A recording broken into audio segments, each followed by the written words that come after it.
Hello everyone. थोक महंगाई दर WPI में ज़बरदस्त उछाल आया है, जिसकी वजह से हर ज़रूरी चीज़ महंगी हो गई है।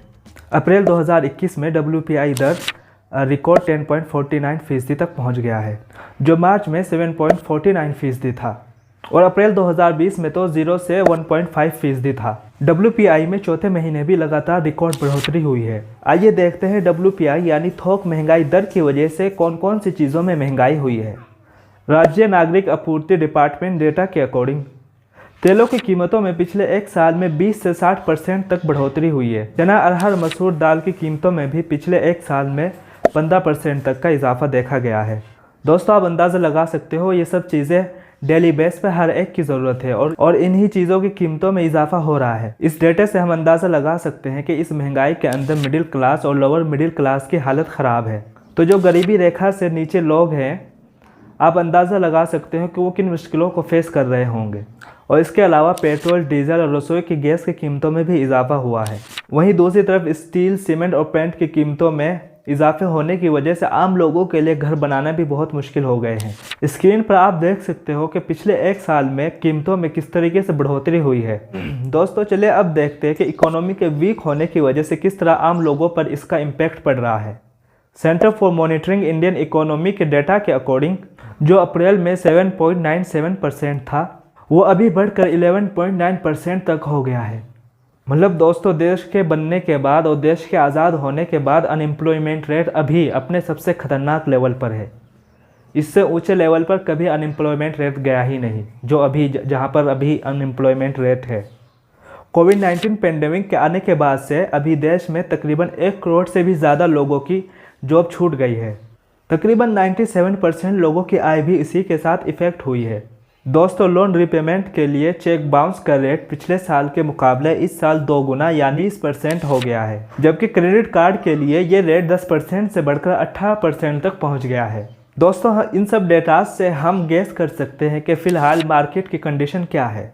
आखिर इकोनॉमी के लिए महंगाई कैसे खतरनाक है, चलिए अब हम इसको देख लेते हैं। महंगाई के मौजूदा हालात में कंट्री के अंदर कंज्यूमर सेंटिमेंट काफ़ी कमज़ोर होगा, जिससे खरीदने वालों की परचेजिंग पावर घटेगी और ये कंडीशन घरेलू इकोनॉमी के लिए बिल्कुल भी बेहतर नहीं है। फाइनेंशियल ईयर 2020-21 में जहां पर पर्सन इनकम में 8% की कमी आई, वहीं खुदरा महंगाई दर 6% रही। इसका असर ये हुआ कि पिछले साल फाइनेंशियल ईयर में पर पर्सन कंज्यूमिंग कैपेसिटी 10% से लुढ़क गई। इसके रिजल्ट में प्राइवेट यानी हाउस होल्ड कंजम्पशन में 9% से ज़्यादा की गिरावट देखी गई। बढ़ती महंगाई की वजह से रिजर्व बैंक ऑफ इंडिया को भी अपनी मैट्रिक पॉलिसी में अपने मौजूदा रुख के अंदर बदलाव करना होगा। इसका मतलब ये होगा कि उन्हें सिस्टम के अंदर लिक्विडिटी इंक्रीज करने की अपनी कोशिशों को लेकर थोड़ा पीछे हटना होगा और नतीजतन इकोनॉमी की रिकवरी और घरेलू शेयर बाजार पर नेगेटिव इफेक्ट होगा। दोस्तों, अब महंगाई बढ़ने के रीजंस के बारे में बात करते हैं। दोस्तों, सबसे बड़ा रीज़न वर्ल्ड बाजार के अंदर तेल के दामों में बढ़ोतरी है। एग्रीकल्चर कमोडिटी में सबसे ज़्यादा तेल की कीमतों में तेज़ी आई है। इनकी कीमतों में बढ़ोतरी का मेन रीज़न वर्ल्ड मार्केट्स के अंदर आई भारी तेज़ी है।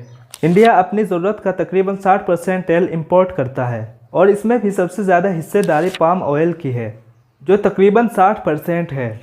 मई के शुरुआती हफ्तों में पाम ऑयल की कीमत पिछले साल के मुकाबले में 130% से भी ज़्यादा बढ़कर अपने हाई लेवल पर पहुंच गई है। दूसरा रीज़न है पाम ऑयल की कीमतों का असर।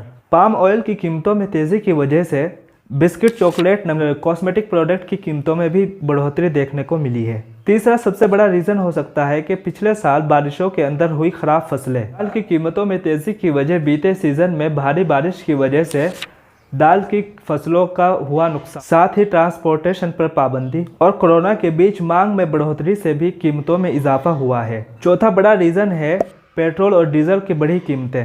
पेट्रोल डीजल की बढ़ती कीमतें भी महंगाई के लिए काफ़ी हद तक जिम्मेदार हैं। पेट्रोल और डीजल की कीमत बढ़ने से ज़्यादातर ट्रांसपोर्ट और लॉजिस्टिक कंपनीज़ ने अपने किरायों के अंदर इजाफा किया है, जिसका असर हर तरफ हुआ है।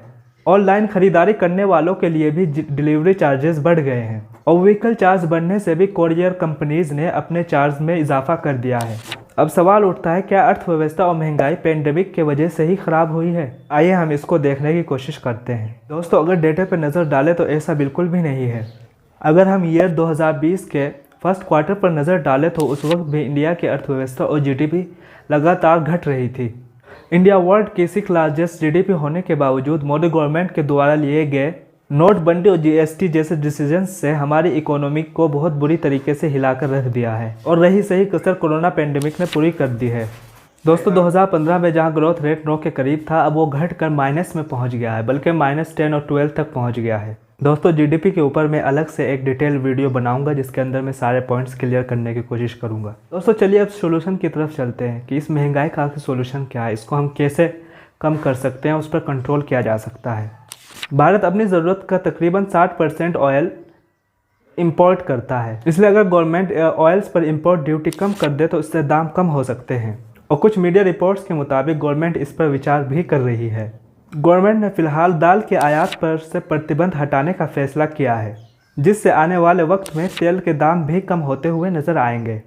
और जहां तक पेट्रोल और डीजल की कीमतों की बात है तो सेंटर और स्टेट मिलकर कुछ टैक्स के अंदर कुछ कटौती करे तो इससे कंज्यूमर्स को कुछ राहत मिल सकती है और डीजल और पेट्रोल की कीमतों में भी कमी आ सकती है। मेरे राय में दोस्तों गवर्नमेंट को डायरेक्ट फाइनेंशियल हेल्प करने के बारे में भी सोचना चाहिए, क्योंकि लोगों के पास अभी पैसा ही नहीं है तो लोग खरीदारी कैसे करेंगे और इकोनॉमी का पहिया फिर से कैसे चलना शुरू होगा। और अगर पब्लिक खरीदारी नहीं करेगी तो इकोनॉमी की कंडीशन सेम ही बनी रहेगी। हमारी गवर्नमेंट को भी ऐसा ही करना चाहिए जैसे पिछले पेंडेमिक में यूएसए ने और जर्मनी ने किया था। उन्होंने डायरेक्टली पब्लिक के अकाउंट्स के अंदर पैसे ट्रांसफ़र किए थे और इकोनॉमी और जीडीपी से रिलेटेड हम बांग्लादेश से भी सीख सकते हैं।